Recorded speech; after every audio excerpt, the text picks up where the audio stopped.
Hello students, welcome to all about civil.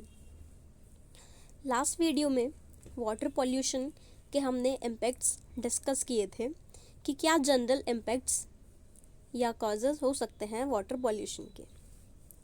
Next topic है हमारे पास effects of water pollution on human health.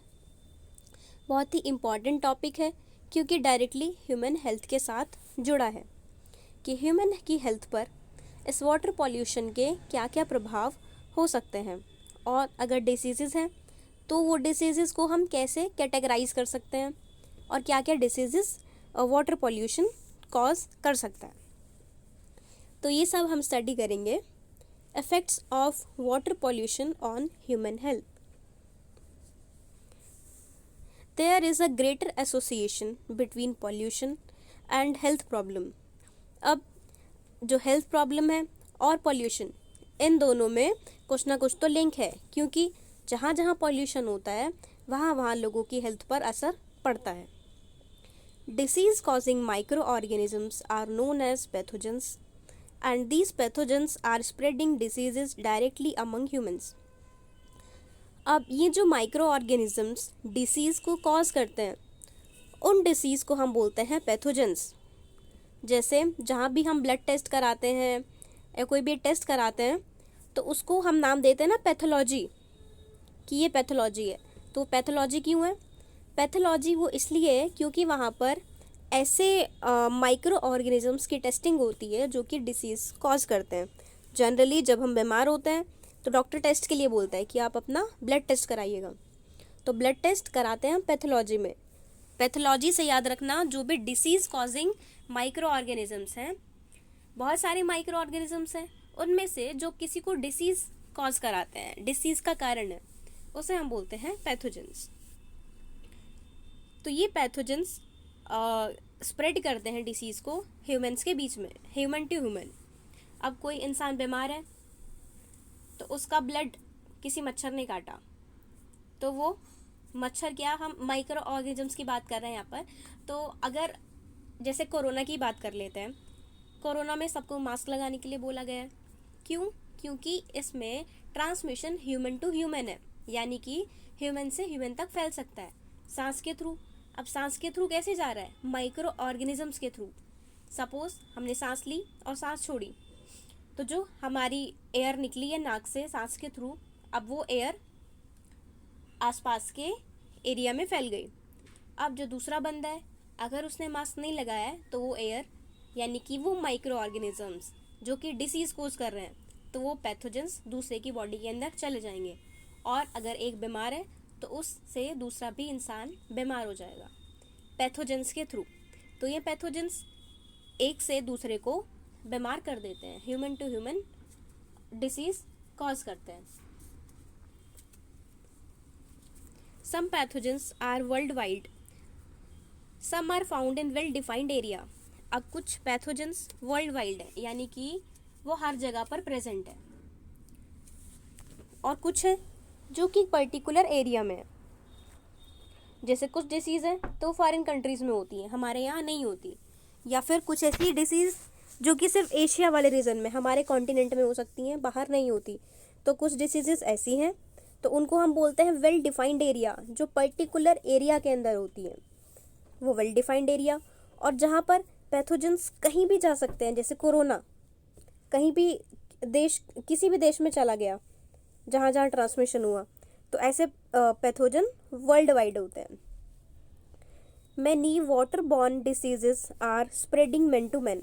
जो water से फैलने वाली बीमारियां हैं, ये ह्यूमन से ह्यूमन के अंदर ट्रांसफ़र हो रही हैं। Heavy rainfall and floods are related to extreme weather and creating different diseases for developed and developing countries.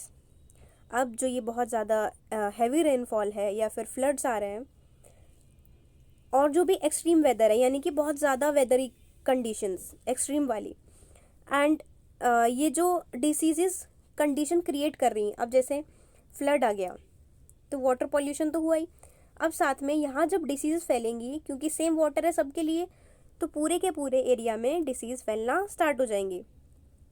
तो जो ये फ्लड्स आ रही हैं या फिर ऐसे रेनफॉल है, ये ऐसी डिसीज़ेस क्रिएट कर रहे हैं और साथ में ऐसी कंडीशंस बना दे रहे हैं डेवलप्ड और डेवलपिंग कंट्रीज़ के लिए कि वहाँ पर बहुत सारी डिसीज़ेस फैल रही हैं। डेवलप्ड जैसे कोरोना है वो डेवलप्ड कंट्री यूएस तक में फैल गया और इंडिया जैसी डेवलपिंग कंट्री में तो फैलना ही था। तो ऐसे रेनफॉल, फ्लड्स, ये सब कुछ चीज़ें भी डिफरेंट डेवलप्ड और डेवलपिंग कंट्रीज़ में हो जाती हैं। 10% of the population depends on food and vegetables that are grown in contaminated water. हर जगह की 10% पॉपुलेशन डिपेंड करती है फूड एंड वेजिटेबल्स पर, चाहे कोई वेजिटेरियन हो, नॉन वेजिटेरियन हो। नॉन वेजिटेरियन भी ऐसा नहीं है ना कि सुबह से रात तक कुछ वेज खाए ना, सिर्फ नॉन वेज पर नहीं जी सकते। तो वेजिटेरियन 10% उनमें से ऐसे लोग हैं जो कि फूड और वेजिटेबल्स पर डिपेंड करते हैं। और ये चीज़ें कहाँ होती हैं? Contaminated water. क्योंकि हम कोई भी क्रॉप उगाते हैं किसी भी टाइप की, तो उसमें वाटर रिक्वायर्ड होता है। अब हमें नहीं पता चलता कि जो हम क्रॉप्स, जो हम फूड खा रहे हैं वो कैसे उगाए, कौन सा वाटर उसमें यूज़ हुआ है। अगर वो कंटामिनेटेड वाटर है तो हम वो खा के बीमार हो जाते हैं। Many waterborne infectious diseases are linked with fecal pollution of water sources and results in fecal oral route of infection. अब कुछ ऐसे डिसीजेज हैं जो कि फीकल पॉल्यूशन यानी कि ह्यूमन एक्सक्रीटा, ह्यूमन वेस्ट, उससे लिंक्ड होती हैं। अगर वाटर में वो मिक्स हो जाता है तो वो पॉल्यूशन कॉज करता है, जिससे ह्यूमन की हेल्थ पर बहुत ज़्यादा असर पड़ता है। Health risk associated with polluted water includes different diseases. अब जो हेल्थ रिस्क है वाटर पॉल्यूशन का, वो अलग अलग डिसीजेज है। जैसे इससे क्या क्या हो सकता है? रेस्पिरेटरी डिसीज़ हो सकती है, यानी कि सांस से संबंधित कोई भी बीमारी रेस्पिरेटरी डिसीज़ में आती है। एंड कैंसर जैसी बीमारियां भी हो सकती हैं। Diarrhoeal disease, diarrhoea. Neurological disorder, neurological means nerves properly work नहीं करती, इंसान को पता नहीं है क्या हो रहा है उसके साथ। अगर कुछ गर्म लग रहा है तो वो हाथ वहीं रखेगा, हटाएगा नहीं, क्योंकि नर्व्स नहीं साथ दे रही हैं।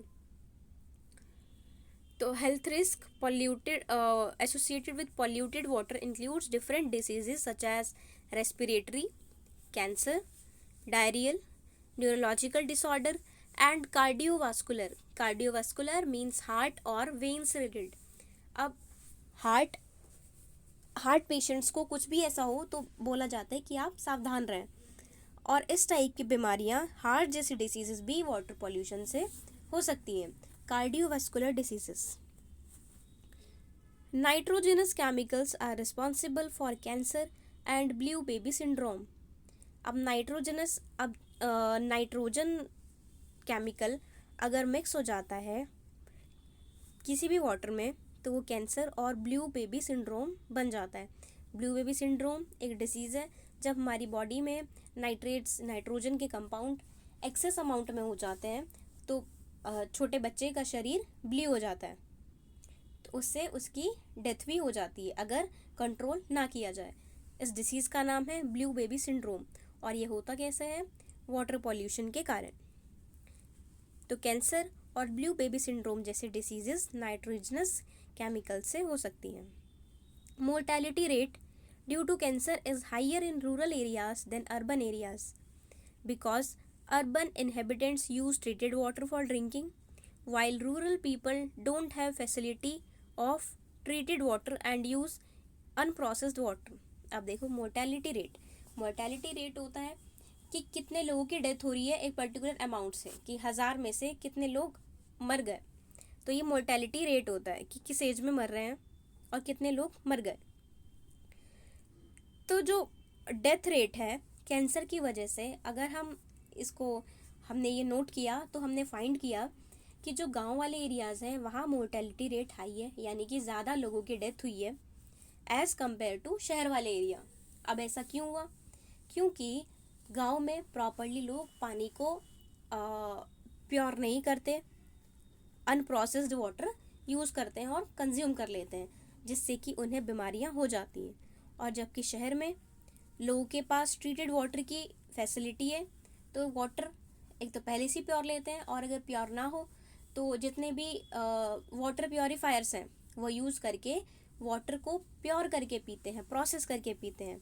तो इसलिए शहरों में कैंसर से मरने के खतरे एज कंपेयर टू गांव कम है। Poor people are at great risk of diseases due to improper sanitation. अब जो पुअर पीपल है उनके पास खाने के लिए नहीं है, तो पानी की बात तो उन्हें जैसा मिलेगा वो वैसा पी लेते हैं। तो पुअर पीपल और ज़्यादा रिस्क पर हैं, क्योंकि एक तो साफ़ सफाई नहीं है, हाइजीन नहीं है, और वाटर सप्लाई की वजह से अब उन्हें जैसा भी वाटर मिलता है वो उसे कंज्यूम कर लेते हैं, क्योंकि उनके लिए ज़रूरी है खाना पीना कैसा भी मिले, साफ़ है कि नहीं है उन्हें उससे मतलब नहीं है, उन्हें बस मिल जाए कैसे भी। तो वो लोग जो पुअर हैं वो ज़्यादा रिस्क पर हैं डिसीज़ के, क्योंकि प्रॉपर साफ़ सफाई नहीं है और वाटर सप्लाई भी उनके लिए सही नहीं है।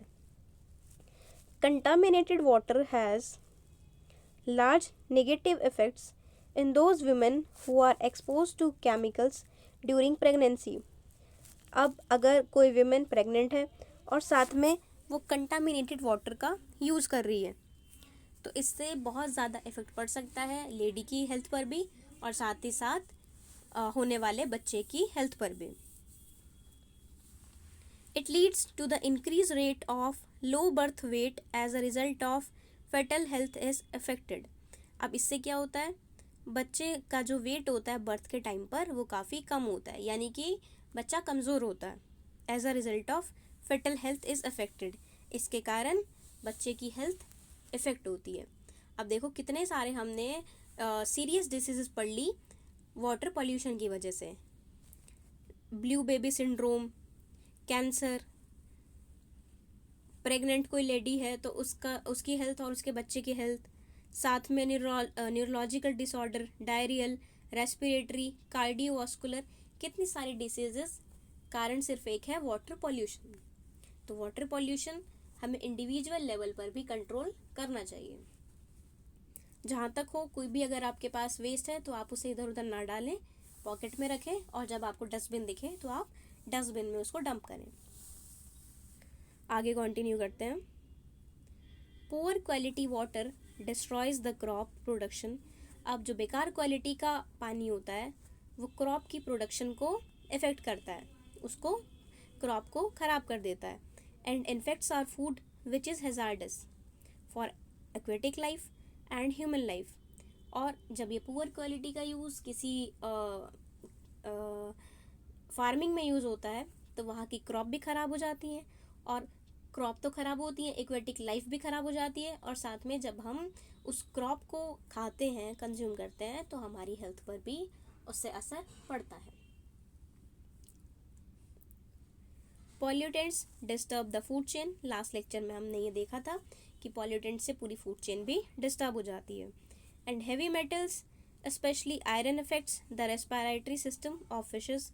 रेस्पिरेटरी सिस्टम फिशेस का भी इससे इफेक्ट होता है। And iron clog into fish gills and it is lethal to fishes. अब फिश गिल्स में सब चीज़ें फंस जाती हैं और फिश के लिए सर्वाइव करना मुश्किल हो जाता है। When these fishes are eaten by human leads to major health issue।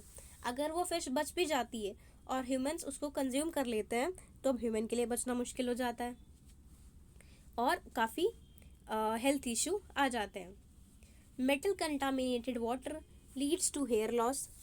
अगर हम ऐसा पानी पीते हैं जहाँ बहुत ज़्यादा मेटल मिलता है तो हेयर लॉस होने लगता है। लीवर क्रोसिस, लीवर में सूजन टाइप।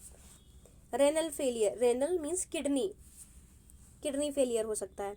एंड न्यूरल डिसऑर्डर्स हम पढ़ चुके हैं कि हमारी नर्व्स पर हमारा कंट्रोल नहीं रहता, कुछ भी आसपास जो हो रहा है उसकी सेंस हमें नहीं रहती, तो न्यूरल डिसऑर्डर भी हम फेस कर सकते हैं। तो ये सब कुछ चीज़ें हो सकती हैं पुअर क्वालिटी का वाटर यूज़ करने से। अब हमने इंट्रोडक्शन ले लिया पूरा कि किस टाइप से डिसीजेस हो सकती हैं और ये ह्यूमन हेल्थ के लिए वाटर पोल्यूशन कैसा है। अब इसमें हम स्टडी करेंगे कि किन किन टाइप्स की डिसीजेस हो सकती हैं। तो सबसे पहला है हमारे पास bacterial diseases. Untreated drinking water and faecal contamination of water is the major cause of diarrhoea. अब डायरिया जब होता है उसका मेन कारण है कि हम अनट्रीटेड ड्रिंकिंग वाटर को यूज़ करते हैं, यानी कि हम ऐसे वाटर को यूज़ करते हैं जिसको हमने पहले से प्योर नहीं किया होता है। बिना प्योर किए वाटर को हम यूज़ कर लेते हैं। साथ में उसमें फीकल कंटामिनेशन होता है। Faecal contamination means human excreta. तो इससे डायरिया होने के चांसेस बहुत बढ़ जाते हैं। Campylobacter jejuni spread diarrhoea 4 to 15% world wide. अब ये इनका बैक्टीरिया है, बैक्टीरिया का नाम है कि ये 4 to 15% कॉज करता है। अब इसमें होता क्या क्या है, फीवर, एब्डोमिनल पेन, फीवर होता है, पेट दर्द होता है, नोजिया घबराहट, headache are major symptoms of diarrhoea. Diarrhoea में ये सब चीज़ें हमें होती हैं। Good hygiene practices and use of antibiotics can prevent the disease. अब सबसे इम्पॉर्टेंट है कि हम हाइजीन को मेंटेन करके रखें। हाइजीन मीन्स साफ सफाई को हम मेंटेन करके रखें और साथ ही साथ अगर हो जाता है तो हम एंटीबायोटिक्स का यूज़ करें। Disease cholera is caused by the contaminated water. अब जो कॉलेरा है ये भी कंटामिनेटेड वाटर से होता है। विब्रियो कॉलेरा रिस्पॉन्सिबल है इस डिसीज़ के लिए। एग्ज़ाम में क्वेश्चन आ सकता है कि कौन सा बैक्टीरिया रिस्पॉन्सिबल है कॉलेरा के लिए, तो याद रखना विब्रियो कोलेरे। विब्रियो कोलेरे ये बैक्टीरिया रिस्पॉन्सिबल है कोलेरा के लिए। This bacterium produce toxins in digestive tracts. अब इससे क्या होता है, जब ये बैक्टीरिया हमारी बॉडी में पहुंच जाता है तो ये टॉक्सिन्स बना देता है। टॉक्सिन्स मीन्स छोटे छोटे ऐसे केमिकल्स रिलीज कर देता है जो कि हमारे डाइजेस्टिव ट्रैक्ट में, यानी कि खाने की जो नली है वहाँ फंस जाते हैं। The symptoms of these diseases are watery diarrhoea. अब इससे हमें डायरिया हो जाता है, यानी कि एक्सक्रीटा वाटरी हो जाता है। Watery diarrhoea, nausea, vomiting and watery diarrhoea leads to dehydration and renal failure. अगर हमारी बॉडी में पानी की कमी हो जाती है तो डॉक्टर क्या बोलते हैं, पानी की कमी मत होने देना, ग्लूकोज वाला पानी पीते रहना जब भी हमें लूज मोशंस होते हैं। तो ये क्यों बोलते हैं, जिससे बॉडी डिहाइड्रेट ना हो जाए। डिहाइड्रेट मीन्स, हाइड्रेट का मतलब होता है पानी जाना, और अगर पानी हट जाएगा बिल्कुल बॉडी से तो बॉडी डिहाइड्रेट हो जाएगी। तो अगर बॉडी डिहाइड्रेट हो गई तो किडनी फेलियर हो सकता है, क्योंकि किडनी का क्या काम है, वाटर को प्योरीफाई करना। अगर उसको वाटर ही नहीं मिलेगा फिर प्योर करने के लिए तो किडनी फंक्शन करना बंद कर देगी। अब जब उसे दोबारा से वाटर मिलेगा वो सोचेगी मेरा काम तो कंप्लीट, अब मैं वर्क नहीं करती, तो किडनी फेलियर भी हो सकता है। और साथ में डिहाइड्रेशन इसलिए नहीं होने देना है। तो डिहाइड्रेशन को रोकने के लिए वाटर टाइम टू टाइम लेते रहना चाहिए डायरिया में। और डायरिया के सिम्टम्स हैं नोजिया, वॉमिटिंग और डिहाइड्रेशन, और फाइनली अगर कंट्रोल ना किया गया तो किडनी भी फेल हो सकती है। Anti microbial treatment is used to get rid of the disease. अब हम एंटी माइक्रोबियल ट्रीटमेंट करते हैं इस डिसीज़ से बचने के लिए। एंटी माइक्रोबियल ट्रीट मीन्स हम अगर बैक्टीरिया प्रेजेंट होता है तो ऐसे केमिकल्स मिक्स करते हैं कि बैक्टीरिया किल हो जाए वहाँ पर। तो ये हमने पूरी कहानी पढ़ी है कॉलेरा की। कॉलेरा एक बैक्टीरिया है, उसका नाम है जिससे कॉलेरा कॉज होता है, उस बैक्टीरिया का नाम है विब्रियो कोलेरियम। इससे डायरिया, नोजिया, वॉमिटिंग ये सब चीज़ें हो सकती हैं। और कारण क्या है, वाटर पॉल्यूशन। देखो नेक्स्ट देखते हैं। Shigellosis is a bacterial disease caused by Shigella bacteria. अब जैसे कॉलेरा पड़ा है तो वैसे ही शिगेलोसिस भी एक बैक्टीरियल डिसीज है जो कि शिगेला बैक्टीरिया से हो सकती है। It affects the digestive tract of humans. अब ये भी डाइजेस्टिव ट्रैक्ट को इफेक्ट करती है, यानी कि जो पाचन शक्ति है हमारी बॉडी की, पाचन क्षमता या पाचन तंत्र, उसको इफेक्ट करती है। And damages the intestinal lining, जो इंटेस्टाइन की हमारी लाइनिंग है उसको डिस्टर्ब कर देती है। इंटेस्टाइन में अंदर लाइन बनी होती है। वाटरी और ब्लडी डायरिया, अब डायरिया में तो सिंपल वाटर लूज मोशंस होते हैं, अब इसमें ब्लडी डायरिया होता है, यानी कि ब्लड भी पास होता है। एब्डोमिनल क्रैम्प्स, पेट में बहुत ज़्यादा दर्द होना। वॉमिटिंग एंड नोजिया, वॉमिटिंग होती है, साथ में घबराहट होती है, are symptoms and it can be cured with antibiotics and good hygiene practice. इसको भी हम रिकवर कर सकते हैं एंटीबायोटिक्स का यूज़ करके और साथ में साफ सफाई मेंटेन करके। Salmonellosis infects the intestinal tract, अब सैल्मोनाइसिस हमारे इंटेस्टाइन के ट्रैक्ट को इफेक्ट करता है। Salmonella bacteria are found in contaminated water, अब जो ये सैल्मोनेला बैक्टीरिया है ये कंटामिनेटेड वाटर में मिलता है और it results in inflammation of intestine. जैसे हम सोचते हैं ना कि आंतें सूज गई, तो उसका कारण क्या है? अगर ऐसा किसी के साथ हुआ है तो आप डॉक्टर का पर्चा पढ़ना, उस पर्चे में लिखा होता है कि क्या डिसीज़ है। सैल्मोनेलोसिस समझ नहीं आएगा पर ट्राई करना, SLS करके कुछ कुछ समझ में आ जाएगा, तो वो सैल्मोनेलोसिस लिखा होता है। क्योंकि कंटामिनेटेड वाटर, जनरली जब बीमारी चलती है तो सब लोग को ये डिसीज़ होने लगती है और इसमें कंटामिनेटेड वाटर से ही ये स्टार्ट होती है। It results in inflammation of intestine, intestine सूज जाती हैं। अब आंतें सूज जाती हैं तो इंसान ढंग से खा नहीं पाता, यानी कि इनपुट उसके बॉडी में है नहीं, और डायरिया हो जाता है, कंट्रोल नहीं हो पाता, तो इंसान बहुत वीक हो जाता है। एंड ऑफन डेथ अकर्स, क्योंकि जब इंसान खा नहीं पाएगा और ऊपर से डायरिया हो गया, बॉडी में डिहाइड्रेशन हो जाता है। डिहाइड्रेशन के साथ साथ अगर डिहाइड्रेशन कंट्रोल नहीं होता है, पानी की कमी हो जाती है बॉडी में, पानी की कमी हो गई तो सीधा कौन इफेक्ट होगा? किडनी, क्योंकि किडनी का काम वाटर को प्योरीफाई करना है। अब बॉडी में पानी नहीं है तो किडनी सोचती है मेरा काम कंप्लीट, अब मैं चलती हूँ, और जैसी किडनी चली तो साथ में इंसान भी चला जाता है, तो इससे डेथ भी हो जाती है। Antibiotics are prescribed for the disease, अब एंटीबायोटिक्स को हम प्रिस्क्राइब करते हैं इन डिसीज़ के लिए। तो आज हमने देखा, नेक्स्ट है वायरल डिसीज़, ये हम नेक्स्ट लेक्चर में पढ़ेंगे। देखो आज हमने देखा कि वाटर पॉल्यूशन का ह्यूमन हेल्थ पर क्या क्या इम्पेक्ट पड़ता है। तो आप चाहो तो स्क्रीनशॉट भी ले लेना, और अदरवाइज़ आप नोट करना चाहें या फिर जैसे भी स्टडी करना चाहें आप स्टडी मटेरियल कलेक्ट कर लीजिएगा। देखो तो effect of water pollution human health पर क्या होता है, ये हमने स्टडी किया। हमने इसमें इंट्रोडक्शन देखा कि कौन कौन से डिसीजेस हो सकती है।